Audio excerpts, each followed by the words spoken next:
Hey guys, Rez here at Origins Parkour. Today I'm here to talk to you about an injury I had about 2.5 months ago where I ruptured my Achilles tendon.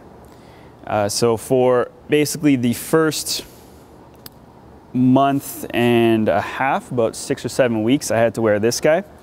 I didn't have surgery. Basically the way the boot works is the ruptured Achilles can mend itself back together. So even though it's been separated, there's still these tiny strings holding it together. So it's able to mend itself back together by itself without surgery. Just the recovery process is a little bit longer. So now I'm out of the boot. I've been out of the boot for about 2 weeks. If you look at me now, I can walk, which is really cool, but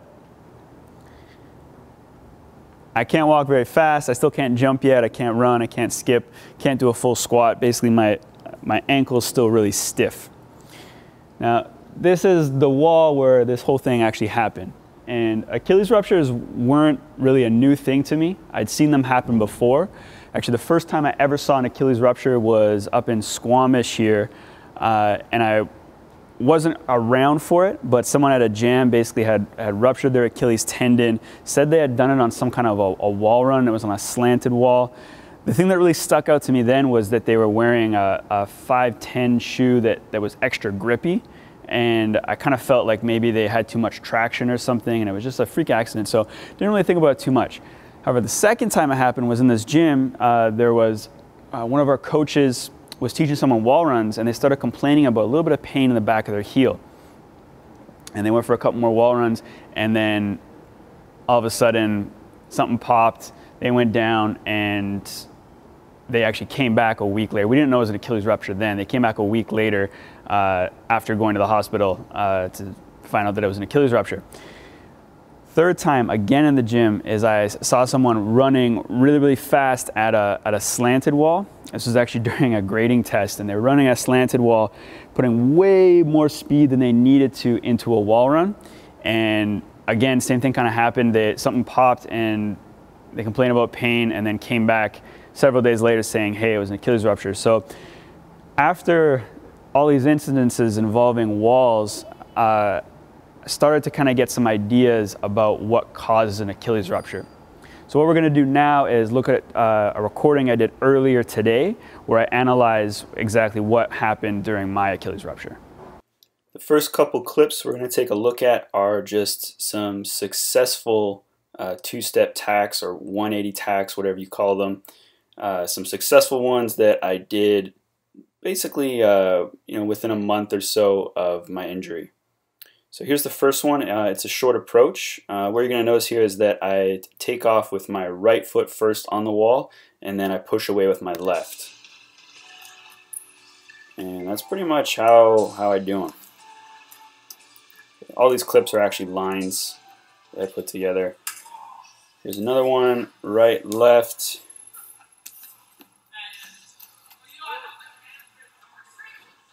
One was probably the most fun because that Kong in made it interesting. Again, right, left. Oh, didn't connect that one. Right, left. And into the washroom. So, okay, so the reason I want to show you guys that is basically to show you that I know at least a little bit about what I'm doing. But the big difference between this next one and the ones that you just saw is this next one is left, right on the wall, and it's my left Achilles that I injured. So I do pretty much all of my wall runs. Anytime I'm doing a wall run challenge, unless it's like in a speed course or if I can't help it because of the particular challenge, I'm pretty much always doing right foot on the wall. My right foot on the wall is going to be my dominant side. For this particular challenge, because I had to turn to the left in order to get the pre, I needed to do a left-right tack on the wall. So it took quite a bit of work. You can see in this clip, in this shot here, I have some mats on the ground, and this was basically right before I took the mats away. I just wanted to make sure I had it down because I was just not in my element at all doing a left-right tack. So here we go. And I don't know about you, but it doesn't look too bad at this point. It basically still kind of looks like I know what I'm doing. Now, moving on to this next clip, you see this little white thing on my wrist. That's because my wrist was kind of busted up. I also had jumper's knee on my left knee, which is the same leg that I ruptured my Achilles on. So this kind of tells a story a bit about what kind of shape my body was in at this point in my training. So this next clip is no mat, and I'm again trying to put a line together with the challenge. Tic tac over, pre, it's out, and didn't quite get that last move. I'm trying to do basically some sort of 540 kick variation, assisting with the rail there. I don't know. I'm not a trick guy. So tic tac again, over. And I got Jackson Wong filming. He's pretty satisfied with the 540 kick on that one, but I didn't like the vaults going into it. I didn't connect them that well to the pre, so here we go again. All right, so I was pretty happy with that one, but I wanted to get another angle of the rest of the line here, so I'm going for the whole thing again. I guess I could have faked it. Sure, I could have done a couple of vaults at the end and then just that 540 through. But I was having actually a really good session. I felt really good, and you know, I was thinking, hey, get some more practice in left-right tic tacs. So here we go again. I was a little bit back on that one. I didn't get quite enough push off the wall. So go again. Same thing, wasn't forward enough. This next one, I just completely messed up my steps there, and that actually happened a lot. You can see Julian not impressed. That actually happened a lot during this session because I'm so used to going for wall runs with a right foot tack first. Let's go one more time. Okay, and I'm just kind of undershooting it at this point. And finally we have the one where just everything went wrong. So I got my foot on the wall on this one, but what you're going to see is you're going to see my foot make contact and then it kind of slips out, and it doesn't look like a whole lot. Here we go, and down. And we got Jackson just kind of not really impressed, kind of confused, probably thought that I messed up my footwork again. He walks over to me to see if I'm okay. If we take a look in slow-mo, you can it still doesn't look like much. And that was actually that first foot that strikes the wall. That is my Achilles completely separating, and I crashed down. Okay, so here's another look at the side view, and we can kind of conclude that I used the same technique here as I did in the previous shot we looked at. And what you're going to notice here is that my foot is actually really flat on the wall, so there you go. Okay, this is not how you should do a wall run.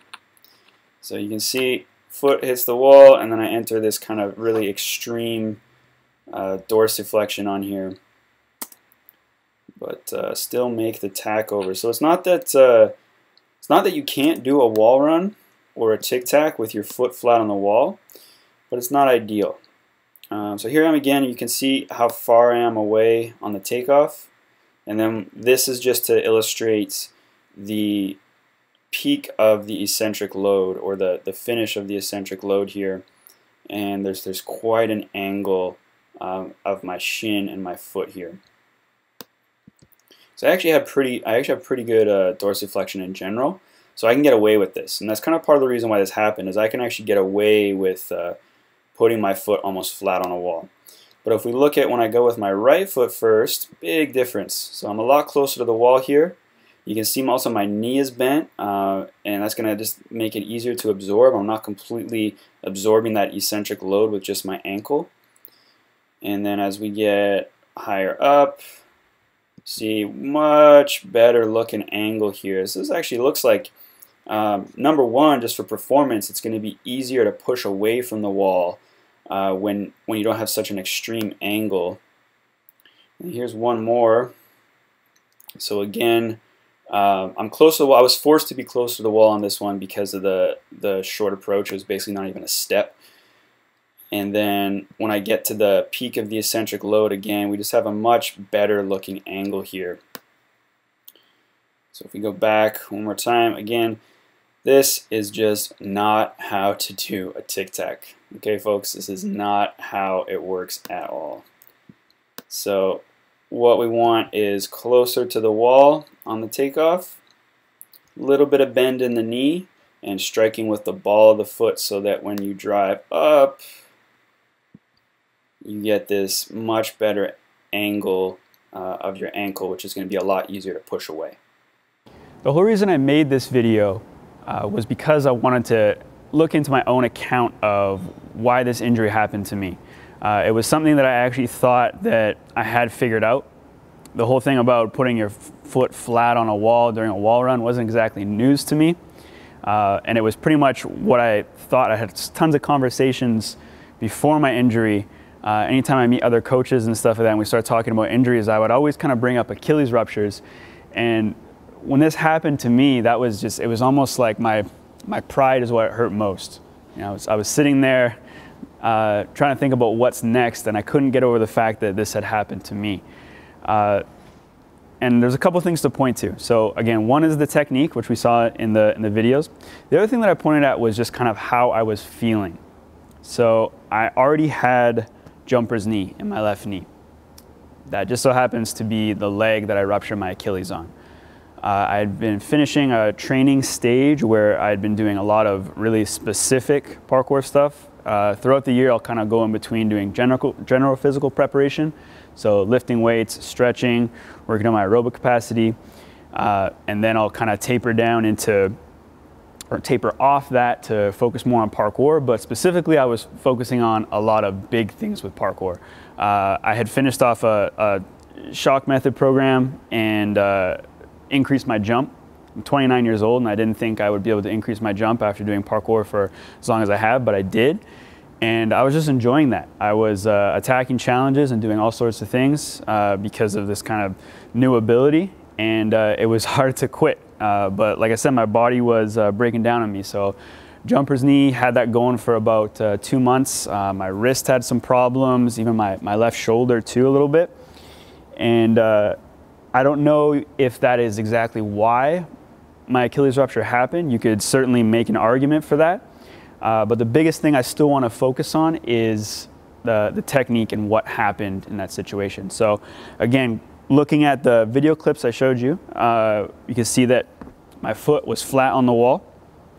Okay, for a wall run, we definitely want to have the ball of the foot on the wall. So rather than terrifying people when you teach them wall runs and saying, hey, if you put your foot flat on the wall, you're going to rupture your Achilles, what we like to do now is just cue the correct biomechanics and you know, not try to scare too many people about it. I don't think you need to be mentioning this to people that they can rupture their Achilles doing a wall run, but it is something to look for and correct when you find it. So what we try to do is cue driving the knee up towards the wall. So if you notice, when I drive my knee up for either a wall run, a flip, a tic-tac, if I drive my knee up, it's very, very hard for me to get my heel anywhere close to the wall, have that extra traction and too much of an angle like you saw in the video clips.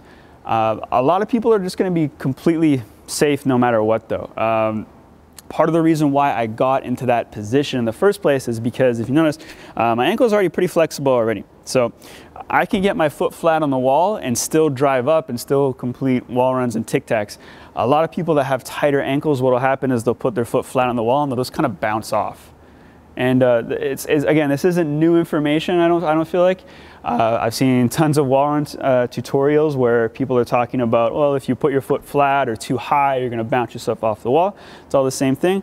But one new little takeaway that I wanted to point out again is just trying to drive your knee up at the wall rather than swinging your leg. Okay, there's a big difference between those two things, and if you can cue people to drive their knee instead of swinging their legs, I believe their chances of having any sort of problems with ankle injuries, particularly Achilles ruptures, is going to be lessened greatly. Achilles ruptures are often listed as one of those career-ending injuries, just like ACL tears, but I just want to say that it is something you can come back from.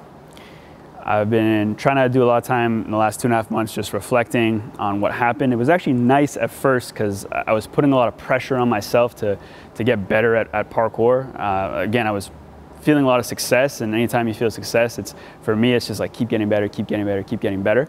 And I wasn't giving myself a lot of time off, a lot of times to take breaks. So my flexibility just kept getting worse. My body was tightening up. So one of the things I've been focusing on is flexibility. And I can say right now that I'm more flexible than I've ever been. I've been working on my shoulders, working on my hamstring flexibility. I've also been doing a lot of upper body training. And I've been trying to document all of this on Instagram, actually. So you can follow me at ResOrigins if you want to kind of keep in touch and see how I'm doing through this injury. You can also leave me a comment and let me know what you thought of this video. Let me know if you want to see more of what I'm going through here. But please, if you enjoyed it, please like it, please share it with your friends, and remember to advance